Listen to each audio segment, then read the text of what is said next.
É hora de ter a sua participação aqui no Vida e Saúde Agora. Você que interagiu com a gente nas redes sociais, trouxe aqui, abriu seu coração de maneira muito querida aqui com a gente. Vamos trazer a sua fala aqui para que o Dr. César e a doutora Vivian possam comentar, possam de repente te indicar um caminho bom. E já começo aqui dizendo nosso muito obrigada a você pela confiança, tá? Vamos trazer na tela a primeira participação? Quem está com a gente é a Grace, ela diz assim, olha, o que fazer quando temos síndrome do pânico e medo da morte? Qual técnica usar para melhorar? Obrigada, Grace, está expressando aqui uma angústia, gente, e muito frequente, Dr. César. A crise de pânico, no geral, tem dois tipos de pensamentos que vêm na cabeça da pessoa. Um pensamento é vou morrer e geralmente vou infartar. E o outro pensamento é vou perder a realidade, vou sair da realidade, vou perder o juízo e tal. Primeira coisa que eu sempre fazia com meus pacientes, né, quando atendia consultório, é assim, vamos marcar um cardiologista, né? Vai no cardiologista, faz uma avaliação boa cardiológica, exames complementares, tudo isso. Depois você volta aqui para a gente ver. É claro, tem outras coisas que eu já falava naquela consulta ali.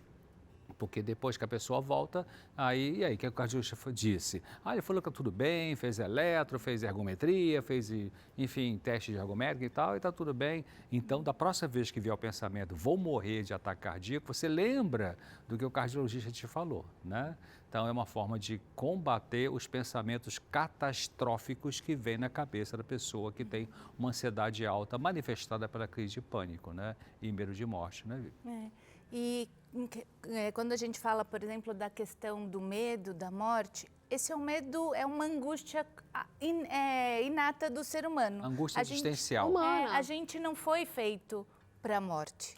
E isso nos dá medo. Então, descartado, né, ou a gente checando os dados de realidade, né, eu não tenho nenhuma condição que possa me levar a um risco muito eminente nesse sentido, a gente entender que a gente vai viver com essa angústia. Mas angústia compartilhada é angústia diminuída. Então, quando a gente se dispõe a falar sobre, né, às vezes os assuntos que são mais dolorosos, como a morte ou como o suicídio, a gente tende a tentar colocar para debaixo do tapete. Só que não é porque a gente deixou de falar que eles deixaram de existir. Então, de ter a possibilidade de conversar com alguém sobre esses medos que a gente tem, pode ajudar de alguma forma a diminuir a angústia relacionada a esse tema em específico. Porque falar ajuda a desabafar, né? Você desabafar e falar ajuda a aliviar o sofrimento. Tá bom. Outra interação que chegou pra gente através das redes sociais foi a seguinte, olha, a Cristiane disse, eu já tive vontade de acabar com todo o sofrimento e eu socava a parede para que a dor física fosse maior do que a que eu sentia. Esse é um caminho muito comum, até quando a gente vai falar, por exemplo, de autolesão. O intuito da pessoa que está fazendo uma lesão, ou no caso, né, da pessoa que fez a interação, que socava, a ideia é sentir algo que seja mais forte do que a dor interna que a gente não está sabendo lidar. E aí a gente vai precisar pensar em cuidados, como a gente também tinha falado em alguns blocos anteriores, multifatoriais.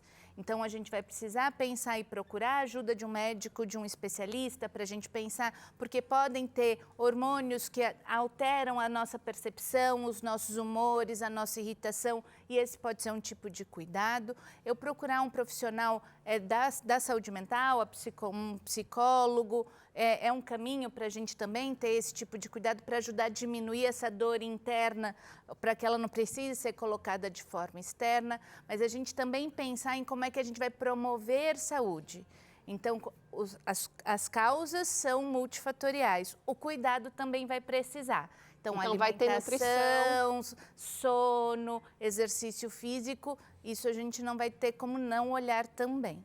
Tem gente que considera isso de pouca importância, Dr. César, mas faz diferença. Dos cuidados físicos? Claro, sim, faz diferença, porque todo sofrimento emocional depende do centro cerebral de emoções, sistema límbico especialmente, né? E o sistema límbico está no cérebro, e o cérebro depende de sangue e eletricidade, né? Então, a alimentação, exercício físico atua para beneficiar o cérebro. Eu acho que a Cristiane que mandou a interação, a pergunta, o comentário, na verdade, né, ela falou que ela estava tentando acabar com o sofrimento, né? Então, é importante a gente pensar de que o que a gente sente de bom na vida passa, mas o que é ruim também passa. Então, uma certa tolerância para com a dor, uma certa tolerância para com a angústia, é importante para resolver essa dor, para resolver essa angústia, acreditando que ela vai passar, vai diminuir. Desabafou, falou com alguém, né, fez uma oração a Deus, tem um pouquinho de paciência, isso pode passar também. Muito bem, olha, temos aqui agora outra interação interessante. Quem está falando com a gente agora é a Maria. Ela disse assim, olha, eu estou passando por um momento muito difícil. A menopausa está acabando comigo. Eu fiz os meus exames, estou com a vitamina boa, tanto a D quanto a B12, mas os hormônios zeraram. Tomo medicação há quase 1 ano, mas estou com depressão forte e pensamentos de suicídio. Não está tão difícil para mim, ela diz aqui, muito triste e o desânimo é total. Maria, segura aí que eu vou trazer mais alguém que também está compartilhando de uma situação parecida com a sua. A Edna diz assim, olha, eu não posso fazer reposição hormonal e não sei quantos anos vai durar o período da menopausa, mas os sintomas incomodam muito. Eu tenho muita tristeza e às vezes sem motivo. Eu gostaria de saber se tem algum suplemento que me ajudaria a melhorar essa angústia, ou as angústias, ela diz aqui. Edna e Maria, gente, agora... período que a mulherada passe, que estamos aqui caminhando, Vivian, que realmente, assim, vai mexer com tudo, vai abalar as estruturas. Mas a menopausa, ela não é doença, primeiro. Menopausa é uma fase normal do ciclo da mulher. Segundo ponto, a menopausa não tem que criar um quadro depressivo ou ansioso. Não. Tem mulheres que passam pela menopausa e não tem nenhuma intercorrência emocional, né? Terceiro ponto, se você percebeu que na menopausa começaram a surgir, né, sintomas depressivo, de ansiedade, então vamos avaliar isso, né, com um atendimento profissional, porque de repente a menopausa pode ser um fator gatilho de outras coisas que você já vem empurrando com a barriga lá de trás, né? Síndrome do ninho vazio e outras coisas mais, não é, Vi? Sim, a menopausa, né, é um marco significativo na vida da mulher. Apesar de todas vamos passar por esta situação, cada uma vive de uma forma diferente. Né? É um marco para algumas, por exemplo, da aproximação com a velhice, que a gente de alguma forma associa com a proximidade da morte. E aí a gente tem angústias relacionadas a estas questões que vão sendo vividas e podem ser discutidas com um profissional de saúde, com grupos de apoio. Né? Ela teve uma colocação, não sei ainda por quanto tempo vou passar por isso. Às vezes a gente tem alguns exames que podem dizer para a gente o quanto tempo a gente ainda tem nesta situação. E aí esse é um profissional da saúde que pode ajudar de alguma forma, mas de novo, alguns sintomas estão associados que também precisam ser olhados para além das questões do profissional da saúde, do psicólogo, também de cuidados relacionados a estilo de vida que acabam impactando na forma como a gente vive sintomas que algumas mulheres vivem nesse período. Então é muito importante cultivar a esperança, né? Esperança tanto do ponto de vista biológico, ou seja, não está produzindo hormônios que precisava, de repente o corpo pode começar a produzir. Muitas vezes o bloqueio pode ser por estresse emocional, né? É igual aquela questão por de tudo mulher isso que nunca engravida, né? Nunca engravida, tentou, não engravidou, aí adota uma criança, quando adota, engravida no ano seguinte.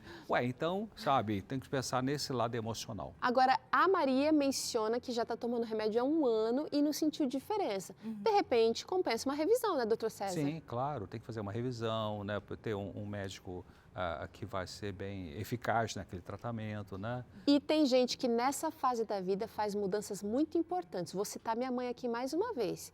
Minha mãe sempre cuidou do estilo de vida, vegetariana e tal, mas nessa fase começou a inclinar para uma depressão, foi quando o médico psiquiatra foi firme, Márcia, você vai ter que fazer atividade física.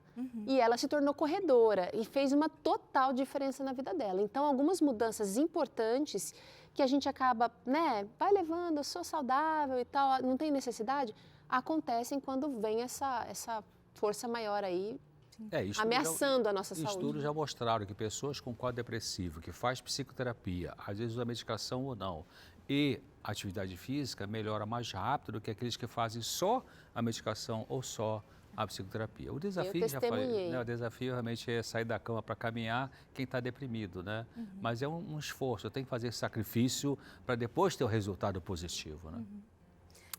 Pode falar, Vivi. Eu ia falar também um pouco da flexibilidade, né? Da gente também se colocar, nós não somos a mesma pessoa o tempo inteiro. Somos pessoas que vão mudando nesse decorrer, né? Você citou o exemplo da sua mãe, que não tinha uma habilidade, que desenvolveu uma habilidade por conta de uma condição de saúde. E aí, às vezes, a gente se coloca, eu preciso, né? O doutor falou, às vezes a dificuldade é levantar para fazer uma caminhada. Se eu tenho a dificuldade para levantar, para isso, talvez um outro horário isso possa ser menos difícil para mim. Porque às vezes a gente se fixa em questões muito rígidas que impedem, às vezes, a gente de ter uma vida com um pouquinho mais de qualidade. De realizar. Vamos trazer outra interação? Quem está participando agora comentou o seguinte, a Mara, olha, eu tenho epilepsia e síndrome do pânico, além de depressão. Tomo vários medicamentos e mesmo assim tenho crises quase todos os dias. Eu sinto uma tristeza muito forte, sinto muita angústia e vontade de morrer. O que posso fazer para sair dessa angústia? Eu já faço tratamento há 27 anos. Ô Mara, obrigada por falar aqui com a gente. Doutor César. Você não falou, né, Mara? Obrigado pela sua participação aqui. Você não falou que crises são essas. São crises epiléticas, né, convulsões? Você tem um grande mal epilético, será que é isso? Se for isso, se for crise convulsiva, então o neurologista precisa ajustar a medicação para ver se corta essa crise repetitiva, né? E qual é o tratamento que você faz há 27 anos? Se for só baseado em medicação, está faltando a psicoterapia, né? Ou se você fez um pouco de psicoterapia, e o que você fez com o que você aprendeu na psicoterapia? Porque eu, quando atendia os pacientes, eu falava assim, olha, o mais importante para a sua melhora emocional é o que você vai fazer daquela porta para fora. Então, eu apontava a porta do consultório. Ali naquele momento da consulta, 50 minutos, 45, enfim, 1 hora, é um laboratório ali, trabalha algumas coisas e tal, enfim, mas no dia a dia o que você faz com o que você aprendeu, né? Lidar com o pensamento pessimista, cultivar gratidão, apesar de todo esse sofrimento, o que tem de bom na sua vida? Olhe para isso e não olhe para o sofrimento, não é negar o sofrimento, não é fingir que está tudo bem, essa não é a proposta que eu estou colocando aqui, mas é não ficar só concentrada naquilo que não está bom, né? Tem coisa que está boa no meio daquilo que não está bom, né? Na nossa vida sempre tem isso, né? A gente precisa olhar, acho que é uma questão importante também, como a gente tinha colocado nos outros quadros, na prevenção do suicídio também. Quando a gente está num momento eminente de sofrimento, às vezes o que a gente vai precisar é procurar o pronto-socorro. Naquele momento imediato em que as coisas estão... A gente vai precisar procurar esse cuidado imediato. Né? Às vezes a gente tem, às vezes, depois eu vejo isso, depois eu vou... E às vezes numa situação, né, dependendo da situação ou de pânico, ou num caso, não sei como o doutor disse, como são as crises, se são as crises epiléticas, a gente vai precisar procurar esse cuidado imediato. Esse é um ponto importante. E depois a continuidade do cuidado, né? Essa avaliação que precisa ser constante, porque às vezes o ajuste da dose da medicação, às vezes são 1 miligramas a mais, 1 miligramas a menos, podem fazer muita diferença. E que é o acompanhamento com um profissional de saúde ali que vai olhar para você e, junto com as suas percepções, fazer esse ajuste. Porque bons medicamentos com subdose é a dose que está abaixo da dose que a pessoa precisa. Vai gastar tempo, vai gastar o dinheiro e a pessoa não melhora. Então, aí o bom profissional vai ajustar essa dosagem, tanto na questão que você mandou a pergunta da crise epilética, quanto a questão emocional. Não desiste desse cuidado não, viu, querida? Não desista. Agora nós temos a Cris, que apareceu nas nossas redes e falou o seguinte, olha... Eu já tive vontade de acabar com tudo de forma drástica por conta da depressão. Agora estou bem e me permiti ser tocada por Cristo Jesus. Obrigada, Cris, que bom ouvir você. Tem mais uma que eu quero trazer aqui de carona, que é a Nair. Eu já passei por experiências dolorosas de traição e divórcio, além de outras coisas que doeram muito. E eu agradeço a Deus, porque tudo ficou no passado. A gente tem estudos hoje significativos da diferença que vivências religiosas fazem para a saúde mental de um indivíduo, independente da vivência que tenha ocorrido, né? Mas isso para muitas pessoas tem sido as experiências religiosas como fatores de promoção de saúde e também de prevenção de alguns aspectos, né? É verdade, e tem também, tem uns estudos que mostraram que ajuda muito a pessoa a sair de um estado emocional doloroso, entre outras coisas, né? Se envolver numa atividade filantrópica. Vai visitar um orfanato uma vez por semana, vai visitar um asilo de idosos, fazer uma coisa para a comunidade, uma vez por semana, 2 horas cada vez, enfim. Uma segunda coisa, não guardar ressentimentos, resolver os ressentimentos, né? E terceiro, cultivar gratidão por aquilo que funciona, apesar da perda, né? O que tem de bom? Pensa no que tem de bom na minha vida, o que tem de bom na minha pessoa, o que Deus está me dando apesar dessas perdas aí difíceis, né? Quer dizer, muito provavelmente isso não vai ser natural para essa pessoa que já tem uma tendência à melancolia ou já está vivendo por muito tempo a depressão, mas, como o nome diz, é o cultivar. Quando você lança uma sementinha no solo, ela não vai brotar imediatamente no dia seguinte. O cultivo vai depender do sol, vai depender da umidade, vai depender do solo. E você também precisa cultivar. A gente lançou aqui várias sementes. Doutora Vivian, doutor César trouxeram aqui água, tem até adubo aqui nessa conversa, mas você precisa cultivar todas essas coisas ditas aqui, hábitos, talvez uma visão. E a espiritualidade de Deus pode muito, não nos esqueçamos. Aliás, acho que a primeira coisa que a gente precisa buscar é Deus em nossa vida.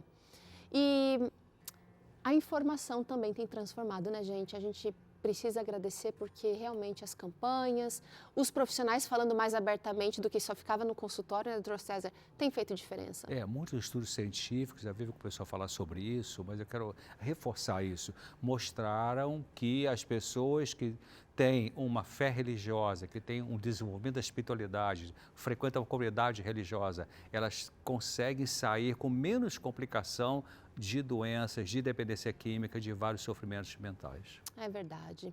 Quero agradecer a sua presença aqui com a gente hoje, que Deus lhe abençoe ricamente, seja lidando com os seus problemas, seja ajudando alguém. Quero agradecer vocês dois também por estarem aqui hoje, trazendo esse peso para a Vida e Saúde, essa coisa importante que o programa tenta fazer aqui, que é auxiliar, que é estar junto aqui do nosso público. Obrigada. É um prazer a gente estar aqui para lidar com coisas tão importantes como a nossa saúde e a nossa saúde mental. Tá certo. Doutor César, até sexta, né? Até lá. Amanhã tem Vida e Saúde. Não perde não, que a gente está aqui juntinho de você, tentando cuidar. E quando a gente se cuida junto, o caminho fica melhor. Tá bom? Que Deus te abençoe e até o próximo programa. Tchau.